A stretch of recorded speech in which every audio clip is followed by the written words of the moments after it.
Trump says trade talks with China will continue after discussions between the two countries ended Friday without a deal. The president says removing those tariffs depends on the outcome of future trade negotiations. Treasury Secretary Steven Mnuchin says no new trade talks are currently scheduled. Early Friday morning, the U.S. raised tariffs on $250 billion worth of Chinese goods from 10% to 25%. The products impacted by this second round of tariffs include appliances, furniture, purses, and some fruits and vegetables. Let's bring in Joel Payne and Michael Graham. Joel is a Democratic strategist, former Hillary for America senior aide, and a vice president at MWWPR. He is in South Hill, Virginia. And Michael is a CBSN political contributor, conservative columnist for the Boston Herald, and politics editor at Inside Sources. He joins us from Boston. Welcome, both of you. Michael, let me start with you. Do these battles over tariffs impact President Trump's ability to run on the economy, especially in those key farm states? Well, certainly if it affects the economy, which right now is insanely red hot, then yeah, it absolutely has an impact, and President Trump is going to be judged by how people feel about their wallets on Election Day. But don't forget that there's always been a coalition or a wing inside the Republican Party that has been pro-protectionist, America first, buy American. And when you say to them, you know, there are products you could buy out there a little cheaper, save some money at home, their attitude is forget that, you know, get it. So he actually has a base that likes the fight with China. Now, I predict that liking will not survive any severe economic impacts like a tanking stock market or a sudden setback for the economy.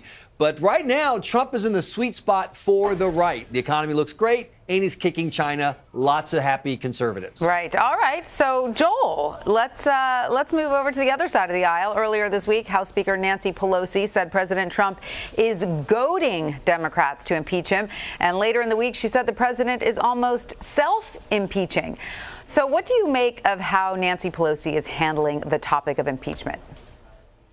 You know, masterfully. And this is why Nancy Pelosi was chosen to be the speaker, because she could balance the needs of the kind of the left flank progressives with the mainstream Democrats who wanted to make sure that they are putting the best case together to combat President Trump. I think she's threading the needle about as well as you can do it. Remember, this is the same type of fight that ended John Boehner's career prematurely, that ended Paul Ryan's career a bit prematurely. And Nancy Pelosi is now in the midst of it. And frankly, I think that she is handling the cross pressures of this job better than any of her predecessors have done. And it's because she has found that sweet spot.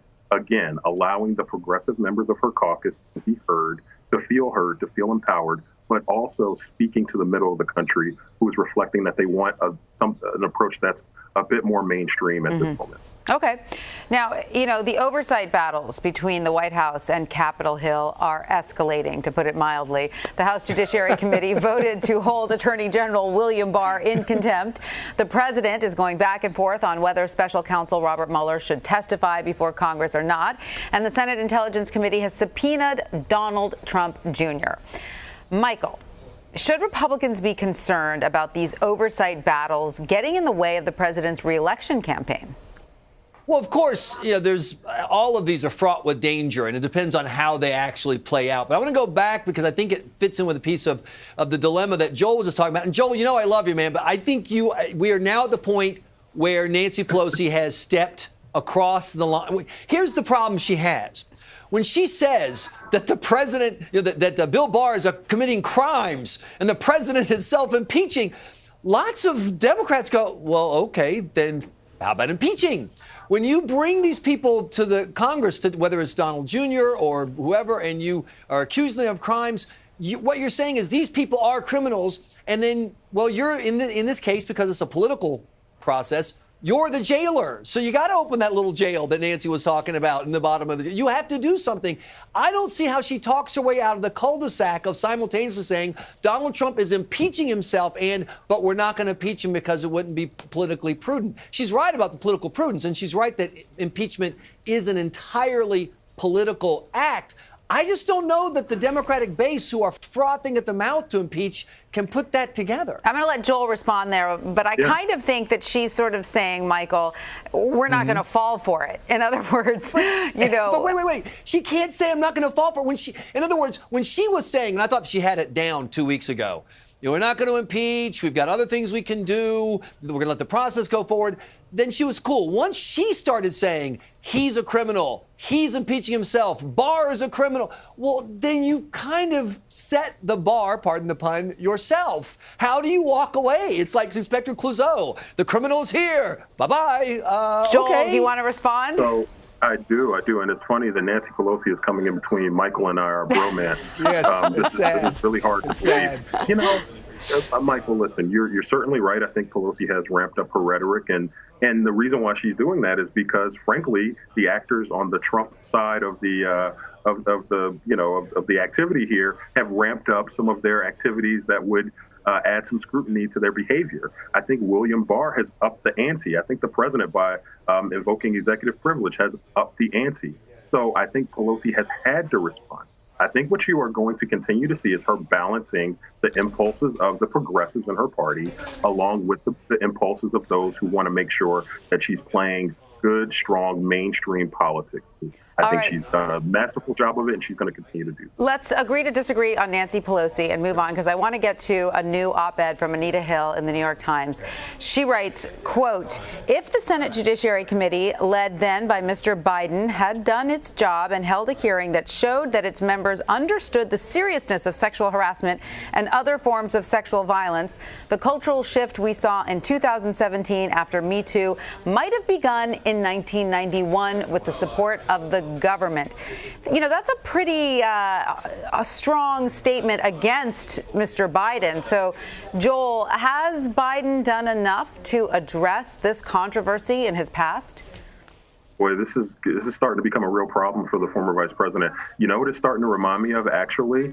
What President Trump did with the Clinton accusers about 3 years ago when he brought in, Kathleen Willey, and he brought in Paula Jones. He brought in some of those Clinton accusers to really try to revive that issue. It feels like Anita Hill has decided, for whatever reason, that this is her opportunity to make her point about Joe Biden, and she's not missing it. And Biden's got to do a lot of damage control to make sure that they have addressed the issues that Anita Hill is bringing up. I think not for whatever reason. I think she genuinely feels that she was, sidelined during a very and I didn't mean to. I didn't mean to invalidate her position. I think all I'm suggesting is he clearly did not do enough in those meetings that he had with her. And he clearly has a lot of making up to do to Anita Hill in terms of showing that he actually learned the lessons of 1991 and he's going to apply them going forward. Michael, do you think this will turn out to become, Biden's Achilles heel? No. When it comes to Achilles heel, Biden's like an octopus. I mean, there's going to be so many heels to keep track of. I know that doesn't quite work, but you get what I'm saying. And what's hilarious is on the right, they're watching this and laughing because they view Anita Hill and the entire story as a setup by Biden to try to get Clarence Thomas. And that there's a book from Arlen Specter a few years ago in which Biden admitted that he thought Anita Hill was lying about part of her story. But he can't stand up now and tell the truth and say, look, there were real problems and fact errors and whatever, because that's not the politics of the Democratic Party in 2019. But Michael, don't you think, quick thing, don't you think, given the fact that Biden's surge of late has been powered by black women, that this very, very high-profile, notable black woman is saying, hold up, I have big reservations about him. I'm not saying that that's how I feel, but that's going to signal to a lot of people in the electorate out there that Biden's got some cleanup on aisle 5. All right, I want to stick with Biden, but talk about another aspect of his campaign. The Des Moines Register published a new piece tracking some 300 questions asked by Iowans to 2020 candidates. Healthcare, the environment, and education were the top issues, notably absent Russia and Robert Mueller. What does that tell you, Joel?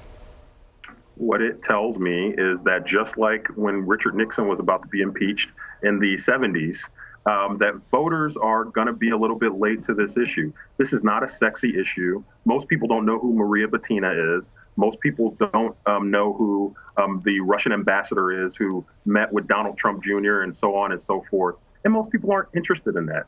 And by the way, opinions are pretty much settled on the Russia issue. I think Democrats are smart to continue to focus on healthcare. Now, in a case like Elizabeth Warren, it's smart for her to talk about this from the standpoint of good government or good governance. That's on brand for her. But by and large, Democrats need to be focusing on healthcare, even the environment, and some of these pocketbook issues that actually make sense to voters. So, Michael, what does that poll tell you?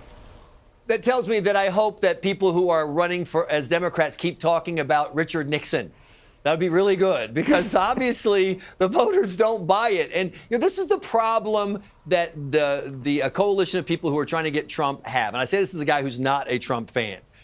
When you say, here comes Mueller, he's going to prove that the election was stolen, and the report proves that it wasn't. Whatever else Trump did, that didn't happen.